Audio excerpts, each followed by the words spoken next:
Good morning बच्चों, कैसे हो आप सब। पढ़ाई चल रही है? बहुत बढ़िया, अपना कंटिन्यू रखिए। हर रोज़ पढ़ाई करनी है आपके लिए, ऐसे ही इंटरेस्टिंग वीडियो आती रहेंगी और फटाफट से आप अपनी कॉपी में उतारते रहिए और पढ़ते रहिए, ठीक है। याद ज़रूर करना है, लर्निंग बहुत ज़रूरी है और रीडिंग उससे भी ज़रूरी है। आपको रीडिंग भी करनी आनी चाहिए, ठीक है। आज की जो है वीडियो और भी अच्छी होने वाली है। बहुत इजी से टॉपिक हैं, जिसमें दो मेन टॉपिक जो मैं कवर करूँगी। प्रपोजिशन ऑफ टाइम होगा आपका इंग्लिश में, और हिंदी में देशज जो शब्द होते हैं उनके बारे में बताऊँगी मैं, ठीक है। तो शुरू करते हैं आज की वीडियो। चलिए, सबसे पहले देखते हैं कौन सी वीडियो है। वर्कशीट है आपकी इंग्लिश। हम 11th वर्कशीट पे पहुंच गए हैं और पिछली जो है 10 वर्कशीट में कंप्लीट कर चुकी हूँ। 10 वीडियो जो है वो मैंने डाल दी हैं, यूट्यूब पे अवेलेबल हैं आपके लिए। और अगर आपकी बीच में कोई भी स्किप हो गई है तो आप मेरे इसी चैनल से जो है उनको ढूंढ के फटाफट से आप देख सकते हो और अपनी कॉपी में नोट डाउन कर सकते हो, ठीक है। तो आज की वर्कशीट शुरू करते हैं। क्वेश्चन है, complete the sentences given below with preposition of time. और वो क्या क्या है? इन, ऑन, एट। यानी कि यहाँ पर कुछ आपके लिए फिलअप्स दिए हुए हैं जिसमें आपको प्रपोजिशन ऑफ टाइम यूज़ करना है। अब प्रपोजिशन ऑफ टाइम क्या होता है पहले उसको समझ लेते हैं। और ये देखिए, प्रपोजिशन ऑफ टाइम जो है वो उसके अंदर हम 3 जो वर्ड हैं वो यूज़ करते हैं, एट, इन, ऑन।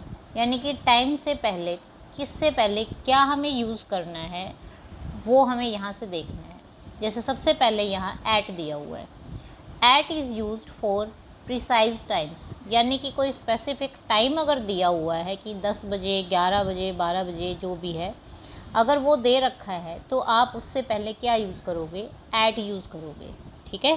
तो एट क्या यूज़ पता चल गया है कि जब हम प्रिसाइज टाइम दे रखा है कि हमें उससे पहले जो है एट लगाना है, कोई भी टाइम दे रखा है तो, ठीक है। अगर बेड टाइम है, ब्रेकफास्ट है, उससे पहले भी जो है हम क्या यूज़ करते हैं? एट का यूज़ करते हैं। क्लियर है? इन देखते हैं, इन का यूज़ कहाँ यूज़ होता है? In is used for months, years, decades, centuries and long period of time. जो इन यूज़ होता है वो क्या होता है? जब कोई मंथ्स जो दे रखा है, जैसे जनवरी फरवरी जो है वो दे दिया है, तो उस महीने में अगर कुछ काम हो रहा है तो इन जनवरी, इन फरवरी जो है आप वहाँ यूज़ करोगे इसको। अगर कोई दशक दे रखा है, जैसे 1991 जो 19 सेंचुरी दे दी, जो सेंचुरी दे दी है, तो इस तरीके से जो है दशक से पहले या सेंचुरी से पहले, उससे पहले भी हमें यूज़ करना है। और स्पेसिफिक अगर ईयर दिया हुआ है, जैसे यहाँ पर एग्जांपल है 1991, जैसे आपका बर्थ ईयर हो गया है, आप उससे पहले जो ईयर से, सिर्फ ईयर से पहले जो अगर आप यूज़ करोगे तो इन यूज़ करोगे। मैंने डेट नहीं बोला है, सिर्फ ईयर बोला है, ठीक है। डेट से पहले ऑन यूज़ होता है, ये ध्यान रखना है। अगर डेट दे रखी है तो उससे पहले ऑन यूज़ होता है। ईयर दिया हुआ, सिर्फ ईयर दिया हुआ है तो उससे पहले इन यूज़ करते हैं, ठीक है। अब अगर एक लंबा टाइम दे रखा है, जैसे समर्स बोल दिया है, विंटर्स बोल दिया है, तो उससे पहले भी हम क्या यूज़ करेंगे? इन यूज़ करेंगे। मंथ का नेम दे रखा है तो भी हम इन यूज़ करेंगे। क्लियर है? उसके बाद बारी आती है लास्ट में on. On is used for days and dates. Days मतलब जैसे संडे, मंडे, ट्यूसडे, तो अगर डेज़ के नेम दे रखे हैं तो उससे पहले क्या है? आप ऑन यूज़ करोगे, ठीक है। अभी पहले हम उन्हीं को जो वर्कशीट दी हुई है उसको कर लेते हैं फिलअप्स फटाफट से। ये देखिए, अब फर्स्ट जो है फिलअप क्या है? The cat is dash the box. अब यहाँ पर क्या है, ये मेरे अकॉर्डिंग जो है वर्कशीट में थोड़ी कन्फ्यूजन दे रखी है कि सिर्फ प्रपोजिशन ऑफ टाइम नहीं है, यहाँ प्रपोजिशन ऑफ प्लेस भी है। यानी कि यहाँ बिल्ली जो है बॉक्स के अंदर बैठी है। प्लेस जगह की बात हो रही है, टाइम की बात नहीं हो रही है, ठीक है। लेकिन यहाँ पर हम फिल जो करेंगे वो इन्हीं 3 लेटर में से कर रहे हैं, इन, ऑन, एट। तो फर्स्ट में जो है इन आएगा, इन द बॉक्स, क्योंकि इससे पहले मैं ये प्रपोजिशन आपको करवा चुकी हूँ। आपको अगर याद हो तो हमारी एक वर्कशीट हो चुकी है प्रपोजिशन ऑफ प्लेस की बात, जहाँ पर पोजीशन की बात हो रही थी। जो बर्ड है, डॉग वाली जो आई थी हमारी, कि cat is under the table था, behind the dog is behind the door था। तो वो पहले प्रेपोजिशन ऑफ प्लेस की बात हो चुकी थी। यहाँ थोड़ा मिक्स दे रखा है, ये टाइम और प्लेस को मिक्स कर रखा है, ठीक है। तो फर्स्ट वाले में आप करोगे इन। सेकंड है the shop closes dash midnight, तो टाइम की बात हो रही है, यहाँ क्या आएगा, एट मिडनाइट, ठीक है। The shop closes at midnight. Third है I have a meeting dash the office, अब ये भी प्लेस की बात हो रही है कि मेरी मीटिंग है ऑफिस में, जगह की बात हो रही है, लेकिन यहाँ भी हम इन का यूज़ करेंगे क्योंकि ये इन उसमें भी होता है और इसमें भी होता है, तो यहाँ इन यूज़ होगा। क्लियर है। फोर्थ है my favourite movie will be dash TV tonight, मेरी फेवरेट मूवी जो है आज जो है टीवी पर आएगी, तो इसमें क्या आएगा, ऑन टीवी टुनाइट। फिफ्थ है the bus will stop hair, अब यहाँ पर क्या दिया हुआ है, टाइम है, मैंने बताया था टाइम जहाँ होता है वहाँ क्या यूज़ करते हैं, एट यूज़ करते हैं, तो यहाँ पर हम एट का यूज़ करेंगे। अच्छा, ये जो मैंने लिखे हैं इन एंड इन है, एट है, ऑन है, इनका फर्स्ट लेटर यहाँ मैंने कैपिटल लिख दिया है गलती से, लेकिन आप इसको ठीक कर लेना, यहाँ स्मॉल आएगा। क्लियर है। वर्कशीट देखते हैं। नेक्स्ट है हिंदी की वर्कशीट है, इसमें दूसरा पार्ट जो है वो चल रहा है हमारा, उसी में जो वर्कशीट 5 है ये वो करवा रही हूँ मैं। यहाँ पर आपसे पूछा गया है, यहाँ पर एक लोटा सा जग टाइप से या मटका कुछ भी लगा लो, ये फ़ोटो आपको दे रखा, आप कॉपी में ऐसे ही बना सकते हो। इसमें कुछ वर्ड लिखे हुए हैं, ऊपर क्वेश्चन है स्थानीय भाषा के शब्द यानी कि देशज शब्द जो हैं वो छांटकर यहाँ पर लिखने हैं आपको, साइड में या नीचे जो आप लिख सकते हो। अब मैंने एक डेफिनेशन यहाँ पर लिखी है बच्चों आपके लिए कि देशज शब्द होते क्या हैं, एक होते हैं देशज, एक होते हैं विदेशज, ठीक है। तो देशज शब्द वो होते हैं जो अपने देश की बोलचाल की भाषा में बोले जाने वाले शब्दों को देशज शब्द कहते हैं। जैसे लोटा, मतलब हम जब आम बोलचाल जो अपनी बोलियां होती हैं, हम अपने तौर पर जो भी वर्ड यूज़ करते हैं जो हिंदी भाषा में पहले नहीं थे लेकिन बोलचाल की भाषा में होते हैं, और धीरे धीरे वो हिंदी भाषा में उनको ले लिया जाता है, तो उनको हम देशज शब्द कहते हैं। क्लियर है। अब यहाँ पर कुछ वर्ड्स दिए हुए हैं, जैसे लोटा, इस लोटे के अंदर ही देख लीजिए, इसको लोटा ही मान लीजिए।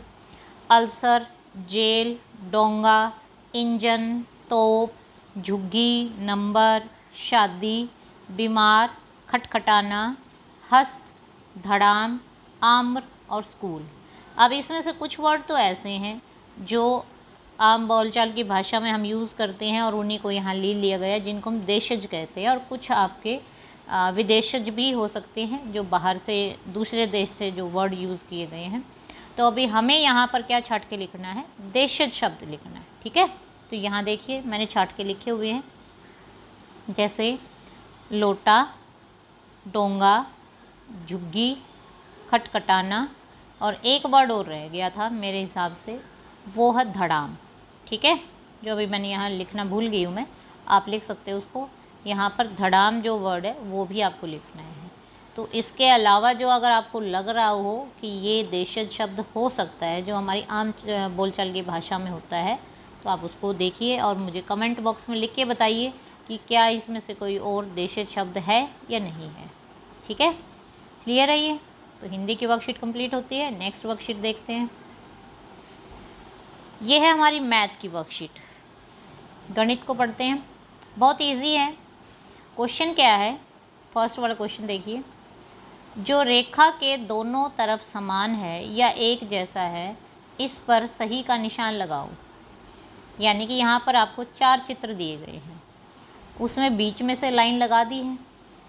जो रेखा से इधर भी वैसा ही है और दूसरी तरफ भी वैसा ही है, तो उस पर क्या करना है, सही का निशान लगाना है। और मेरे लिए तो ये चारों के चारों ही जो है एक समान है कि रेखा के इधर भी वही है और रेखा के दूसरी साइड भी वही है। तो ये चारों चित्र लगा करके आप इन चारों पे टिक लगा सकते हो।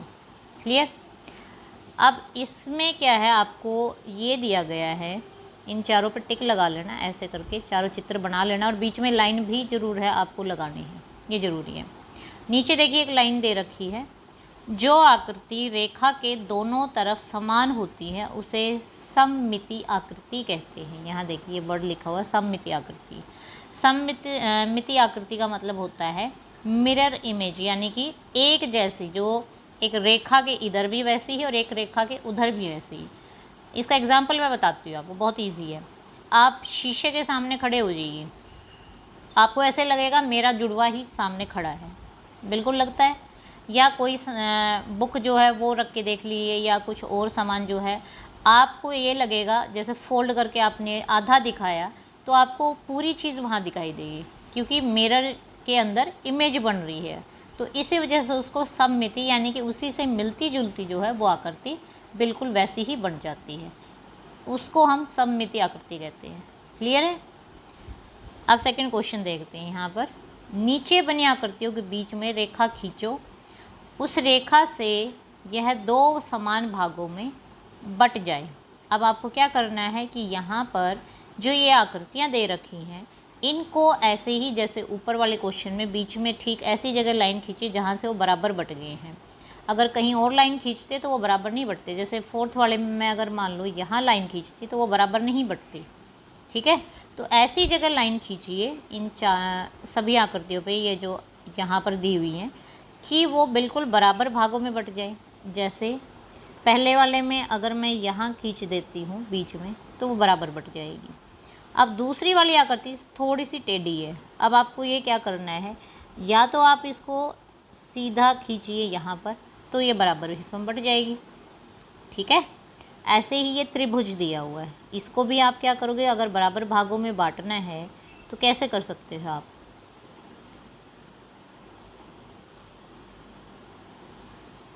ठीक है, बट गए बराबर भागों में। ऐसे ही फोर्थ वाले पे देखते हैं हम, इसको भी ऐसे ही बांट सकते हो आप, बीच में से लाइन। मेरे पास स्केल, मैं यहाँ फ़ोन पे स्केल नहीं चला सकती हूँ, इसलिए आप अपनी कॉपी में जो है ढंग से बनाइएगा और स्केल का यूज़ करके तब आप लाइन लगाइएगा। अब फिर तो इस तरीके से जो है आपको सभी आकृतियाँ जो है वो बराबर भागों में बांट देनी है। ठीक है, तो आप एक एक करके जो है सभी आकृतियों को बराबर भागों में बांट सकते हो। ठीक है, समझ आ गया होगा यहाँ तक सबको। अब नेक्स्ट देखते हैं इसी में आगे क्या क्वेश्चन दिया हुआ, मैथ का ही क्वेश्चन है आगे भी। ये देखिए थर्ड क्वेश्चन है, इसमें क्या पूछा हुआ है कि यहाँ पर जैसे पहले सेकंड क्वेश्चन में आपने हाफ करने के लिए, आधा करने के लिए, बराबर भागों में बांटने के लिए उसमें बीच में से लाइन लगा दी। यहाँ पर आपको आधा काट के दिया हुआ है, तो आपको क्या करना है, उसको पूरा करना है। आधी आकृति बनाई हुई है, आप उसको पूरा करोगे, वैसी की वैसी आकृति जो है आपको दूसरी साइड बना देनी। जैसे यहाँ पर इस आकृति को पूरा करने के लिए हम क्या करेंगे,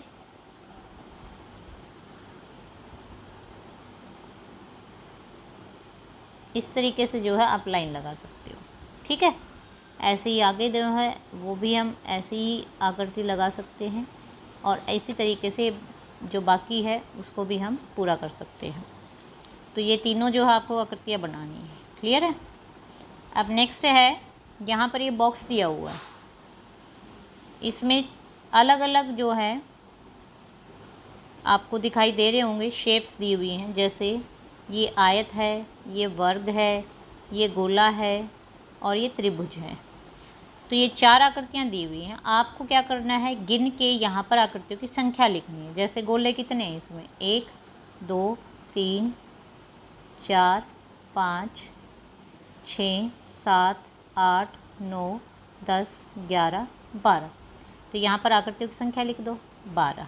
ठीक है, अब ये क्या है, वर्ग है, तो वर्ग को गिनते हैं। येलो कलर के कितने हैं, एक यहाँ पर हो गया, 2 3 4 5 6 7 8 9 10 11 12 13 14। तो यहाँ पर हमें वर्ग लिखना है कितने, 14। ऐसे ही त्रिभुज का करना है, ग्रीन कलर में है, 1 2 3 4 5 6 7 8 9 10 11 12 13। तो ये 13 हो गए। ऐसे ही ये आयत है 1 2 3 4 5, ठीक है। तो ऐसे ही आप लिख सकते हो कि त्रिभुज कितने हैं और अलग अलग आकृतियों की पहचान करो और उसके बाद उनको लिख सकते हो। क्लियर है? तो आप ये कॉपी में उतारिए फटाफट से। नेक्स्ट वर्कशीट जो है वो है हमारी ईवीएस की वर्कशीट। पार्ट 3 चल रहा है हमारा, जिसमें कार्यपत्रक 2 पे आ गए हैं।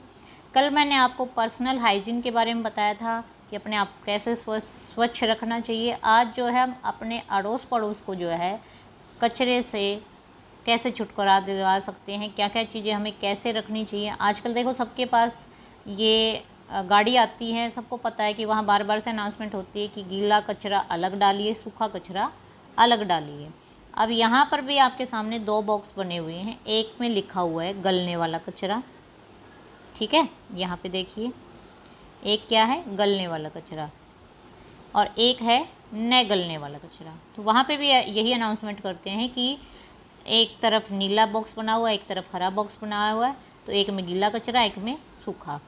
अब यहाँ पर क्या है, आपको क्या करना है, ये देखिए 10 लाइनें आपके सामने दी हुई हैं। इनमें से अलग अलग टाइप का कचरा दिया हुआ है। आपको अपनी कॉपी के अंदर ये सारे उतारने हैं। ऐसे ही 2 बॉक्स बनाने हैं, उसमें एक में हरा रंग करना है, एक में नीला करना है और उस पर सेंटेंस लिखने हैं। अब या तो उनके अंदर पेंसिल कलर ही करोगे, वो भी बाद में लिखने के बाद, ठीक है। तो आपको क्या करना है, इनमें से छांट के ऐसे कूड़े को अलग करना है जो कि गल के और जिसका खाद बन सकता है। वो जैसे फल और सब्जियों के छिलके, पहले वाला क्या होता है गलने वाला कचरा होता है, यानी कि जो सड़ के और बिल्कुल मिट्टी बन जाएगा जो, ठीक है। तो इसको हम कहाँ लिखेंगे, पहले वाले हरे वाले डिब्बे में जो है पहला जो है वो इसमें आएगा। टूटे कांच, कांच कभी नहीं गलता, तो वो किस में आ जाएगा, 2 नंबर इसमें आएगा। लोहे की कील भी नहीं गलती, लोहा जो है जंग खा जाता है धीरे धीरे, लेकिन बहुत सालों बाद जो वो गलता है, तो उसको भी हम जो है इसी में लिख देंगे। गत्ते का डिब्बा गल जाता है, तो वो 4 नंबर यहाँ आ जाएगा। सूखे पत्ते भी गल जाते हैं। उसके बाद 6 नंबर देखो, अंडे के छिलके वो भी गल जाते हैं। कागज़ का लिफाफा भी गल जाता है, तो 7 नंबर भी यहाँ पे लिखेंगे। चिप्स का रैपर नहीं, वो प्लास्टिक का बना हुआ होता है और प्लास्टिक कभी भी नहीं गलती है, ये सबसे ज़्यादा मुसीबत करने वाली चीज़ होती है। 9वां देखिए पॉलीथीन, वो भी कभी नहीं गलती है। और 10वां जो है सुई, वो लोहे की बनी हुई होती है, वो भी नहीं गलेगी। तो ये जो है 5 सेंटेंस आपको इधर वाले बॉक्स में लिखने हैं और 5 सेंटेंस जो आपको गलने वाले कचरे में लिखने हैं, ठीक है, क्लियर है। और ये चीज़ें आपको भी ध्यान रखनी चाहिए अपने घर में कि जो गीला कचरा है यानी कि जो गल सकता है कचरा उसको अलग रखिए और जो कभी नहीं गलता है उस कचरे को अलग रखिए और तभी उस गाड़ी के अंदर डालिएगा, ठीक है। आगे देखते हैं, इसी से रिलेटेड एक और क्वेश्चन दिया हुआ है। अब ऊपर जो हमने किए थे उसमें आपको ये समझ में आ गया कि कूड़ा जो है अलग अलग डिब्बों में क्यों डालना चाहिए। देखिए कुछ गलने वाला जो कूड़ा होता है उससे हम खाद बना सकते हैं। पहला क्वेश्चन आपसे यही पूछा हुआ है कि कूड़े को अलग अलग डिब्बों में डालने का क्या लाभ होता है। अब मैंने बताया आपसे कि कुछ कूड़ा तो ऐसे होता है जो गल के खाद में बदल जाता है और उसको हम आगे जो खेतों में इस्तेमाल कर सकते हैं। अपने घर में जो पौधे बने हुए हैं, छोटे छोटे पौधे गमले में लगा सकते हैं, उसमें भी खाद का इस्तेमाल किया जा सकता है, ठीक है। और जो कभी नहीं गलता है उसको रिसाइकिल बिन किया जाता है, जैसे प्लास्टिक की थैलियाँ, कांच है, तो इन चीज़ों को दोबारा से इस्तेमाल किया जाता है। रिसाइकिल का मतलब होता है उसको दोबारा इस्तेमाल में लाना, ठीक है। सेकंड क्वेश्चन है, इन कूड़ेदानों से कूड़ा कहाँ ले जाया जाता होगा। आप सोच के देखो, आप ट्रकों में उनको गाड़ियों में डाल देते हो, लेकिन वो कूड़ा कहाँ जाता है। कभी शहर से बाहर निकल के देखिए, बहुत ऊंचे ऊंचे पहाड़ बने हुए कूड़े के, ठीक है, तो आप वहाँ देखिए गाड़ियाँ जो है वहीं चली जाती हैं, वहाँ पर जा कर के उस कूड़े को अलग किया जाता है। जो गीला जो गलने वाला कूड़ा है उसको अलग किया जाता है और जो रिसाइकिल हो सकता है उस कूड़े को अलग करते हैं। अब यहाँ थर्ड क्वेश्चन है, गलने वाली चीज़ों से क्या बनाया जा सकता है। उनसे खाद बनाया जा सकता है, तो इसका आंसर आप लिख सकते हो कि खाद बनाया जाता है।